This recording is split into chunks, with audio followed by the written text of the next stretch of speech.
I'm a 21-year-old girl, and about a year ago, my parents kicked me out of the house. It happened just a few weeks after I turned 19, and it was right around the time of finals in high school. I didn't have anywhere to go, but luckily, my best friend and her parents let me stay with them. I'm really grateful to them.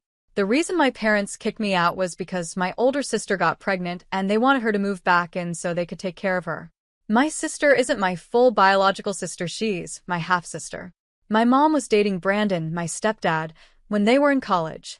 She got pregnant a few months before they graduated, but they broke up because it was just a casual relationship. Brandon still wanted to be a father, so they decided to co-parent my half-sister, Michelle. When Michelle was 4, my mom met my biological father. They dated for 3 years and got married. A year into their marriage, my mom got pregnant with me.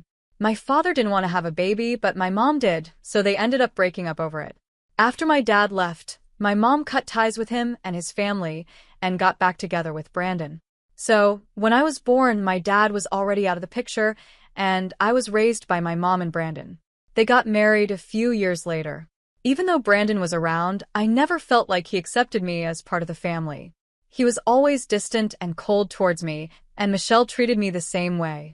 I got along okay with my mom, but it was always clear that Brandon only got back together with her because he still had feelings for her, not because he wanted me in his life. I was never able to like Brandon and Michelle, even though we've lived as a family for my whole life. It never made a difference to them. They always treated me like I didn't belong.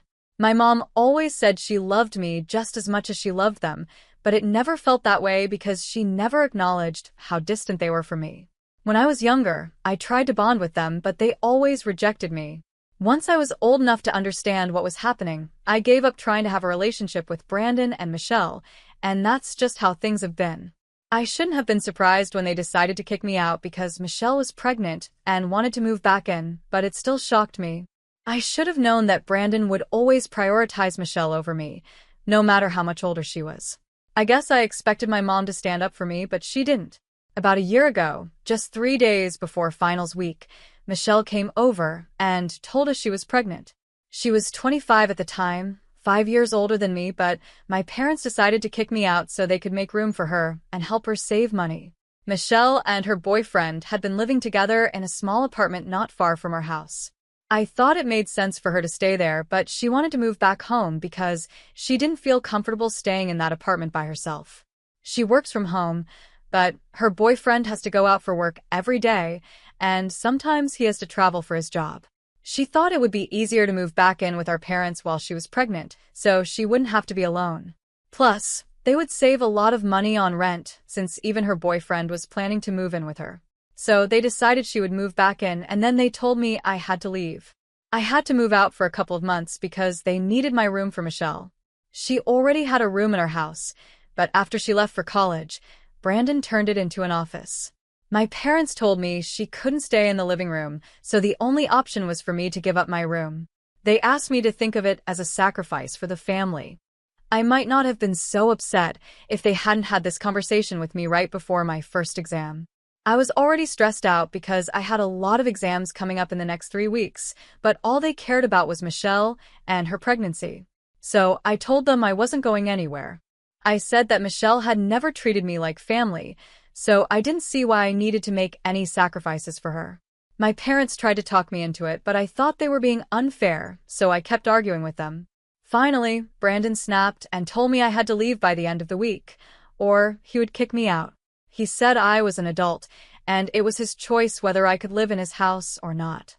I expected my mom to stand up for me, but she agreed with Brandon and said they needed space for their real grandkids. She said they didn't have the time or energy to argue with me, so I had to do what they said. When my mom used the phrase real grandkids, it just confirmed what I had known for years, that my mom, Michelle, and Brandon were their own little family, and I was always the outsider. I was so upset that I started packing my bags right away, even though I had an exam the next day. They didn't even try to stop me as I was leaving, so I knew where their priorities were. I ended up at my best friend's house, and when I explained everything to her and her parents, they told me I could stay with them as long as I needed. Some of you might wonder why I didn't go to any family members, but the truth is, I don't really have any family that I could turn to. I know Brandon's family is just like him, they don't like me at all. I knew it would be pointless to ask them for help because helping me would be the last thing they'd do. As for my mom's side of the family, I've never known them.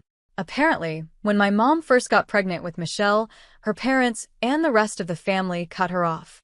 They wanted her to focus on getting her degree and didn't want her to have the baby because she was too young.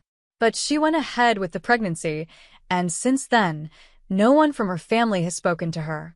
They didn't even come to her wedding with my dad, and they weren't there when Michelle, or I was born, at least that's what she told me. So, I didn't think I had any family who could help me, and I had to turn to my friends instead. After I got kicked out and started staying with my best friend and her family, I kept hoping my mom would reach out to me. I didn't expect anything from Brandon or Michelle because I knew they never cared about me. They were probably happy I was gone since I never fit into their perfect little family. But what really hurt was that even my mom didn't try to contact me after I left. After a couple of months, I gave up hope altogether. It's been a full year since then, and I've heard from some friends that Michelle had her baby a few months ago. She and her boyfriend have been posting about how proud they are to be parents to their daughter. The three of them are still living with my parents, probably to save money on rent.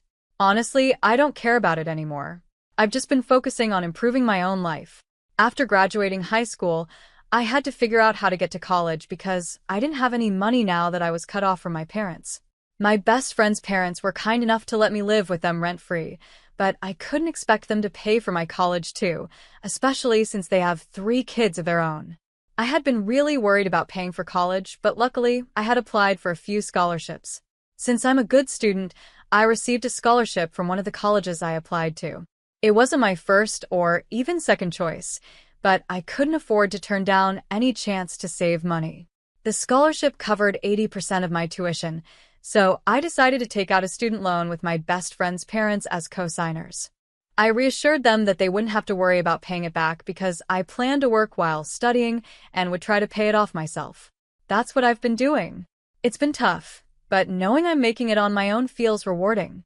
I hadn't had any contact with my family for the past year, and I wasn't expecting them to reach out. But about a week ago, my mom sent me an email saying she wanted me to come home for the weekend. She said she missed me, and so did Brandon and Michelle. They admitted they had treated me unfairly and wanted a chance to make things right.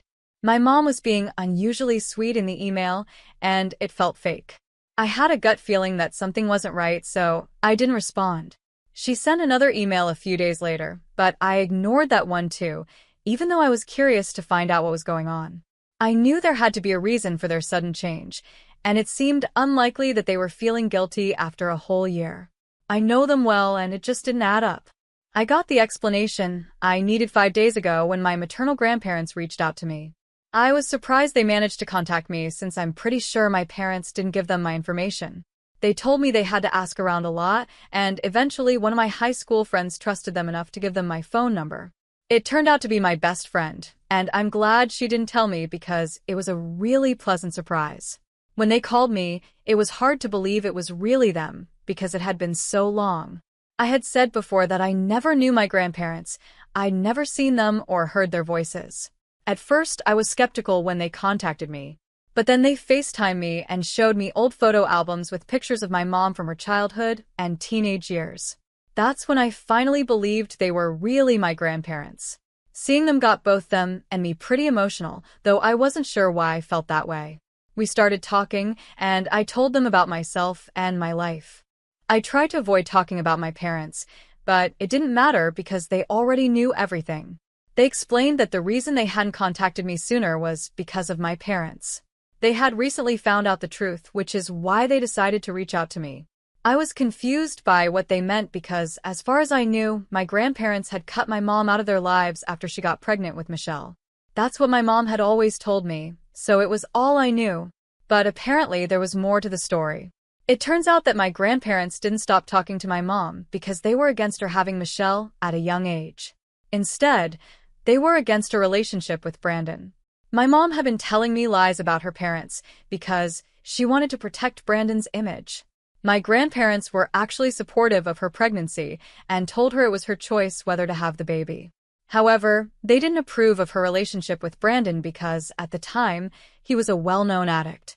They had all grown up in the same neighborhood, went to the same high school, and even ended up at the same college. So my grandparents knew about Brandon's troubled past. They didn't want my mom to be influenced by him, so they gave her an ultimatum. They were willing to support her financially during and after the pregnancy, but only if she broke up with Brandon.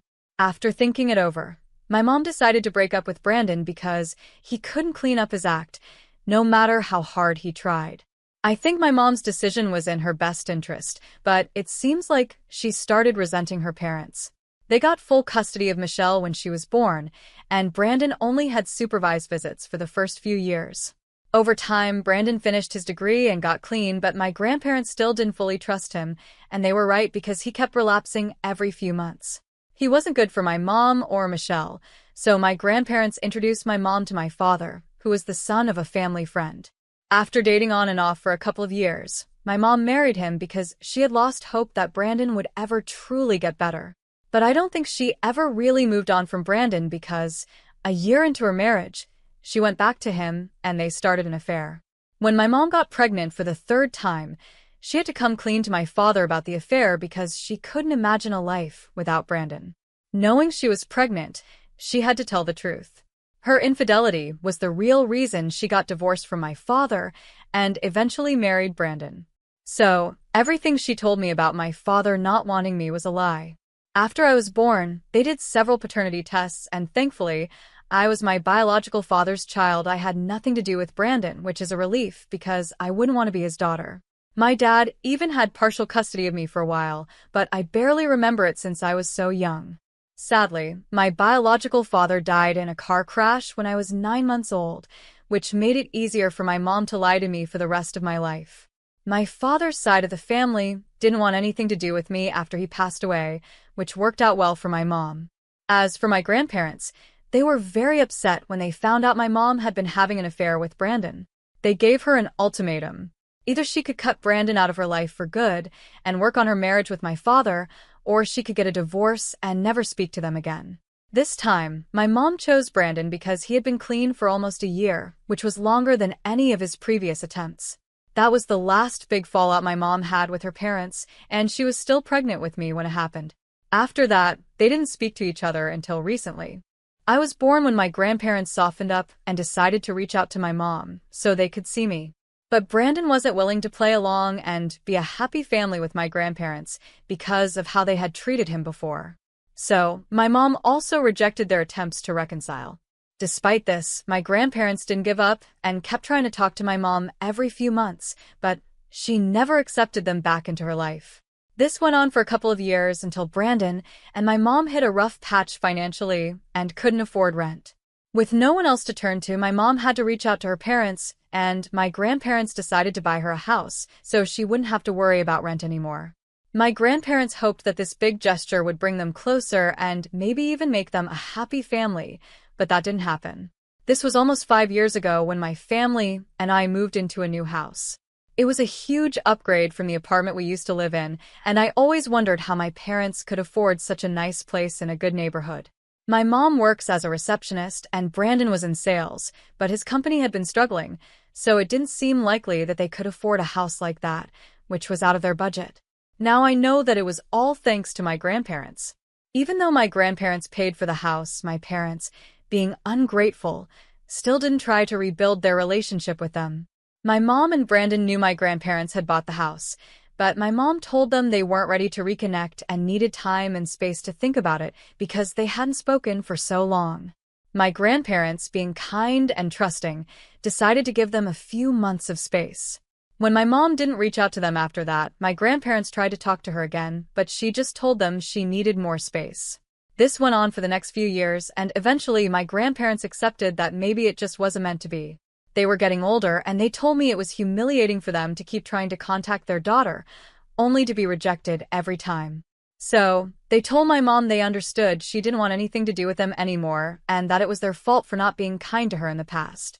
The only thing they asked was that she keep sending photos of our family so they could know we were doing well. That was all they needed to keep going. Surprisingly, my mom agreed to that, and that's how my grandparents had been dealing with the situation for the past few years. It was really sad, and I ended up crying when they told me all of this. I had always thought of them as villains, but that wasn't the case at all. Recently, my grandpa had a health scare with some heart issues. When that happened, he and my grandma decided they couldn't keep pretending everything was fine. Since they weren't getting any younger, they felt it was necessary to try to fix things with their family.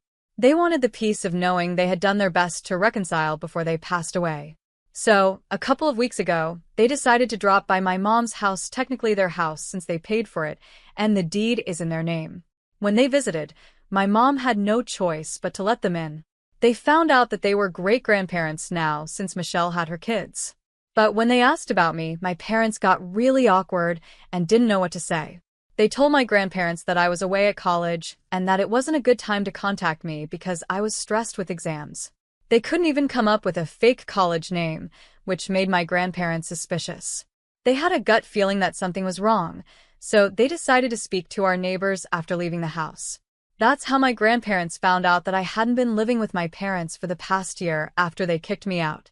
My neighbors didn't know the exact reason, but their son went to school with me and told my grandparents that I had been staying with my best friend. So, my grandparents contacted my best friend and eventually learned what had happened to me. When they found out the truth, they were naturally furious. They told my mom that she and her family needed to leave the house because they wanted to make room for their only real grandkid, me. It was satisfying because those were the exact words my parents had used when they kicked me out. My best friend made sure my grandparents knew exactly how to hit where it hurt. Suddenly, it made sense why my parents were trying to reach out and make amends. They were about to lose their home. My grandparents had waited a couple of days to contact me after finding out everything because they were afraid of how I would react. But eventually, they decided to go for it since they had already wasted many years worrying about how my mom would react, and now they wanted to do the right thing. However, my grandparents wanted me to have the opportunity to decide what I wanted. They told me that if I wanted to give my family another chance, they would allow them to stay in the house. But if I wanted them out, they would make that happen too. When my grandparents visited, no one in the family seemed happy to see them, and I was the only one who genuinely showed interest in having a relationship with them. My grandparents didn't want to be fooled anymore, so they left the decision up to me. If I'm honest, I think I want them kicked out, but I'm unsure if that would be too vindictive. So, would I be the bad person if I told my grandparents to kick my family out? Update. Hi everyone, first and foremost, thank you so much for all the comments and support that has been pouring in since I made that post. It really means the world to me, and you can't imagine how much I appreciate it. After thinking it over, I've decided that I want my family out of that house. I shared my decision with my grandparents a couple of days ago, and now they're in the process of evicting my family. Of course, there's a lot of legal stuff involved, but my grandparents told me I don't need to worry about that. My parents, especially Michelle, have been trying to emotionally manipulate the situation, but my grandparents aren't falling for it. After talking to me, they learned exactly what my mom had been saying about them and what she taught their grandkids, so they don't have any sympathy left. Honestly, Michelle and her boyfriend both work, so they should be able to figure something out, just like many other people do. The same goes for my parents, so I don't feel bad about anything. After all, they didn't feel bad when they kicked me out, knowing I was only 19 and still in school. Despite everything, I managed to do well academically, even though it happened right before my exams. As for my college tuition, I told my grandparents they didn't have to worry about it, but they insisted on taking care of any student loans I had taken out. They also apologized for not being there for me earlier. We have a lot to talk about and make up for, but right now, things are going pretty well. Update 2. Hi, a couple of weeks ago, my grandparents started the process of evicting my family, and they have until the end of next month to leave. My mom isn't happy about it, and she felt it was her duty to let me know. She emailed me a couple of weeks ago, trying to get back on my good side and mend things with me, probably just so her parents wouldn't kick her out of the house. To be honest, the only family I have now are my grandparents, my best friend and her parents, and a few relatives that my grandparents are introducing me to. My mom had cut them off a long time ago because she didn't want anything to do with her family. It's all a bit strange right now, but I know I'll get used to it eventually. Update 3. Hi, the holidays have just started, and this time I've come back to my old house. It feels strange to be here since my family moved out a long time ago. I don't know what they've been up to, and I'm not interested in finding out. My grandparents have been staying here since they left, and they've fixed up the place nicely. Even my room feels like home again. We're hosting Thanksgiving dinner for a few family members and my best friend and her parents in a few days, and I feel like my life is getting back on track. I'm really happy and wish I could feel this way forever. Stay tuned for more stories about relationships. The recent email she sent me was very different from the earlier one. It's full of curse words directed at me. She even said she wished I had been in the car crash with my father so that both of us would have died together. So yeah, that's my mom for you. But it doesn't matter to me because she's not my family anymore. She's nobody to me.